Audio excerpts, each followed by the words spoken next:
Sehingga dalam keyakinan Masyumi untuk bisa mengarah kepada baldatun thayyibun ghafur itu, maka diperlukan seorang tokoh yang mempunyai wawasan keislaman, wawasan kemanusiaan, wawasan keindonesiaan, dan wawasan kemasyumian.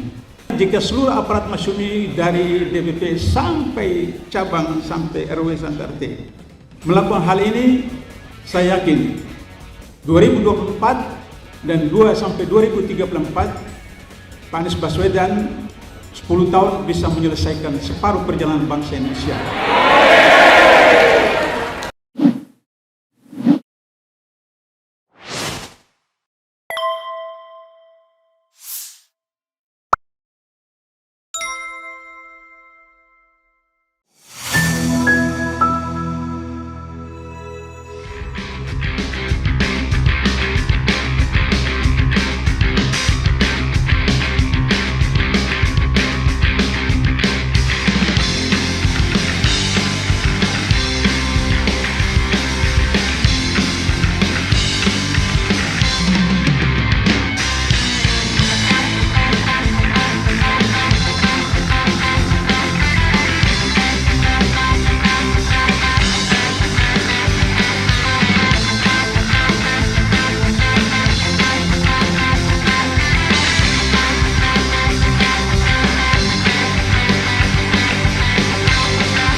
Assalamualaikum warahmatullahi wabarakatuh.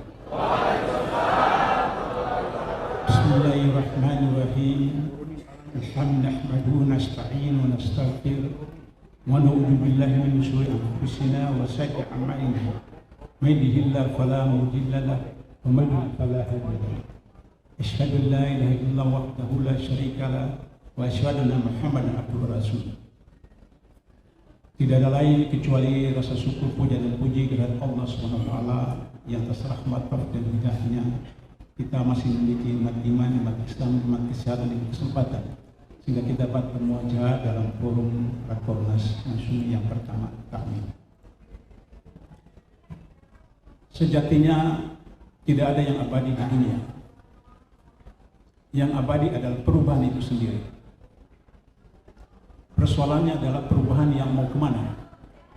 Ke kejahatan atau kebaikan?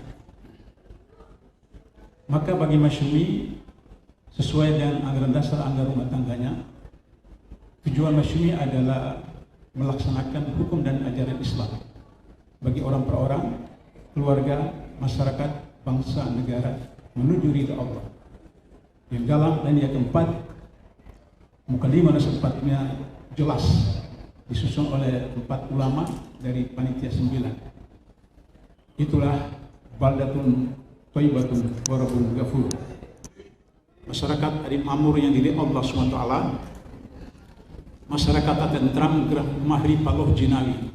Dalam menuju cita-cita itu, maka kemudian peristiwa 2024 adalah peristiwa politik di mana negara kita melakukan pesta bagi rakyat. Sehingga dalam keyakinan Masyumi untuk bisa mengarah kepada baldatun thayyibun ghafur itu, maka diperlukan seorang tokoh yang mempunyai wawasan keislaman, wawasan kemanusiaan, wawasan keindonesiaan, dan wawasan kemasyumian.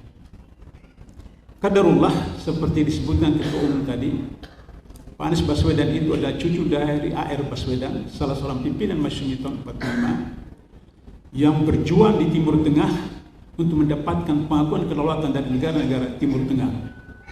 Sampai surat pengakuan dari negara-negara itu untuk mengamankannya, beliau simpan di dalam kaos kaki, dalam sepatu, untuk bisa tidak digeledah oleh bagian imigrasi negara-negara yang dilalui. Qadarullah pula, Wakil Presiden calon Muhammad Iskandar, cucu dari Kiai Haji Wahid Hasyim, Wakil Ketua Majelis Syuro 45, dan cicit dari Kiai Haji Asy'ari, Ketua Majelis Syuro pertama Masyumi tahun 45. Kedua-duanya mereka adalah Rois Am NU. Berarti bahwa Capres-Cawapres Anies Baswedan dengan Muhammad Iskandar adalah pintu gerbang masuknya kemenangan politik umat Islam Indonesia pada tahun 2024. Oleh karena itu, maka Majelis Syuro menginstruksikan kepada seluruh aparat Masyumi, aparat partai dari tingkat pimpinan pusat sampai ke cabang untuk membantu Pak Anies Baswedan terhadap 5 persoalan. Karena negara kita hari ini mengalami 5 krisis. Yang pertama,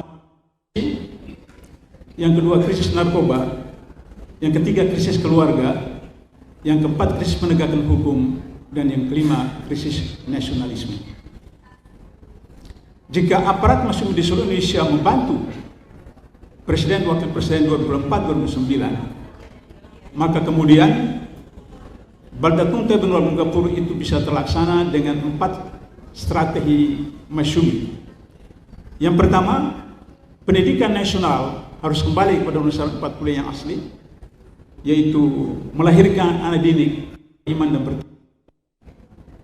Sebab dari 2004 sampai hari ini ada 1.400 lebih yang ditangkap oleh KPK. 86% adalah sarjana. Ada S1, ada S2, ada S3, ada guru besar, profesor. Berarti secara statistik pendidikan nasional kita melahirkan koruptor. Yang kedua, krisis narkoba.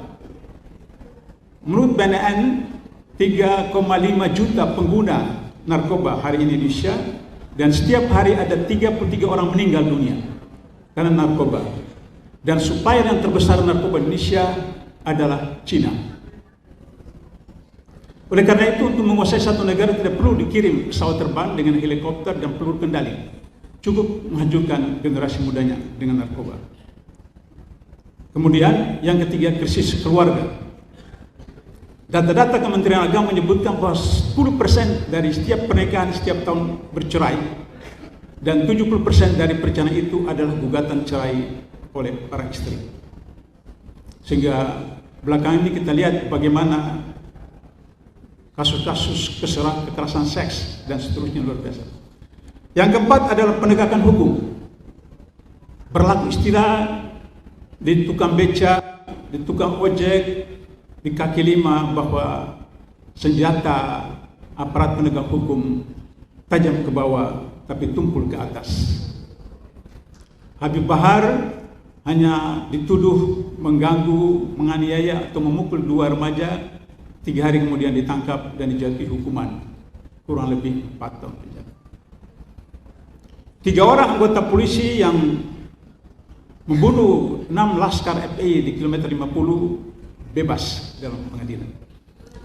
Itulah penegakan hukum yang tajam ke bawah tumpul ke atas. Terakhir, nasionalisme.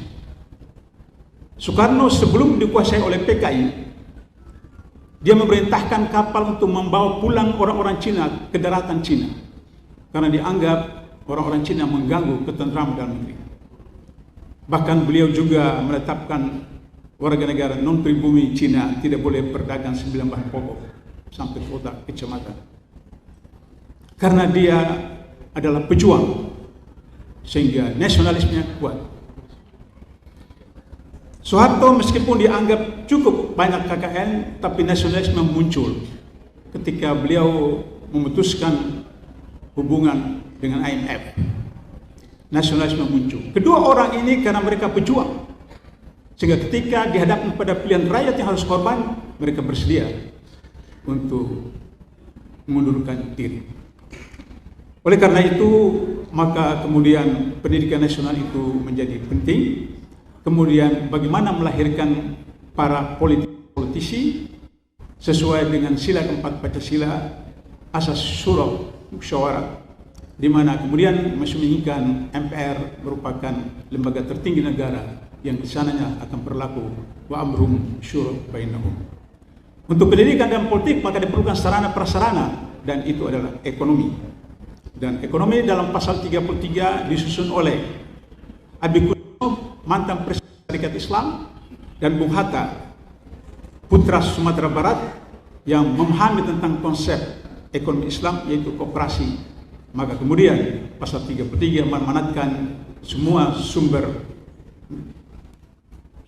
daya alam dikuasai oleh negara untuk setinggi-tinggi yang maslahat.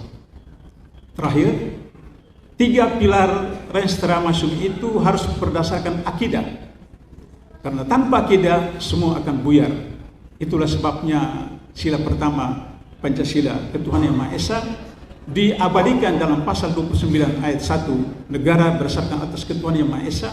Kemudian ayat kedua, negara menjamin kebebasan setiap warga negara untuk memeluk agamanya dan melaksanakan ajaran-ajaran agama dan kepercayaan itu.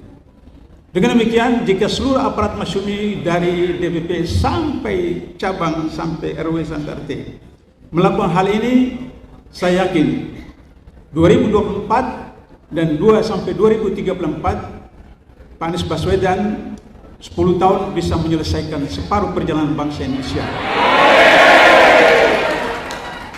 Demikian beberapa catatan dari Majelis Syuro yang diamanatkan kepada saya untuk disampaikan pada pertemuan ini. Takbir! Allahu Akbar! Allahu Akbar! Allahu Akbar!